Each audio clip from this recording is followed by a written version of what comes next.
with Alexa. And I'm Gary. And today we've got a special guest in the building. To be completely honest, I don't really know what this man does. I Googled him.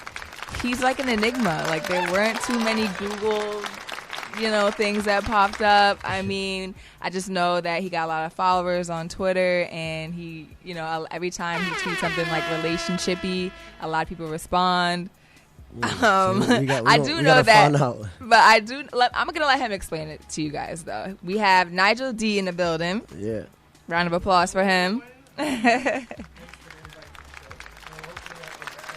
Yes, please clarify what I've done and what I'm doing, and you get a better idea. But now, I'm not a scammer or anything like that. All right. We know you're not a scammer. We know you have a legit job. I know a little bit of what you do, but I'm gonna let you explain it because I feel like I don't know enough.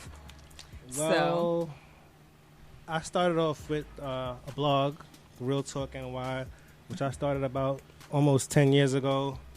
And that site probably got over 200 million hits and probably over 50 million views on YouTube from various interviews, concerts, and stuff of that nature pretty much. So that's how I really got started in the whole industry. Okay, but you no longer run Real Talk NY anymore, correct? I still work with the site, but not in the same capacity as before, because back in the days I was doing it full time and I was pretty much posting everything. Mm-hmm. But now I had to deal with a company called Uprock, so they have taken care of some of the things going on with the site. So now I'm still doing the site here and there, but I'm focused more on doing more lifestyle and travel content in the future. Okay, yeah, because I do see your travel pictures, and they are pretty dope. You definitely be all over the world. So as of now, I've been to 26 countries, hoping to get over 30 by the end of the year. Sheesh. But yeah, I have dope pictures, but I'm looking forward to having more content that will show people how to travel, like give them ideas and tips, and show them that it's not as expensive as they think it is. Mm-hmm. And, have travel videos just showing people, if I could do it, they could do it too. I mean, I was just a kid from Brownsville, Brooklyn with dreams of going places. And now I'm around the world. So I feel like anybody could do it. Sometimes they put obstacles on themselves thinking it's just too expensive or they're just too scared to go by themselves. Mm-hmm. But these are just excuses pretty much. Okay. So let's take it back to Brownsville when you were young. How did you get started? Did you think you'd even be where you're at right now, traveling and doing all this fun shit? When I was growing up in Brownsville, my vision for the future was getting a 9-to-5 at some computer office and just making the most of my vacations. I didn't really have any ideas of being in the industry or traveling the world. I mean, I had hopes of traveling the world, but it wasn't like something I thought was realistic at the time. I just thought I was going to get a 9-to-5 and live that average life. Not average, but the normal life that people tell you to live. The quote-unquote American dream, get a 9-to-5. Have a family, get a big house, and just be happy, happily ever after. But things didn't turn out that way for me, somehow, some way.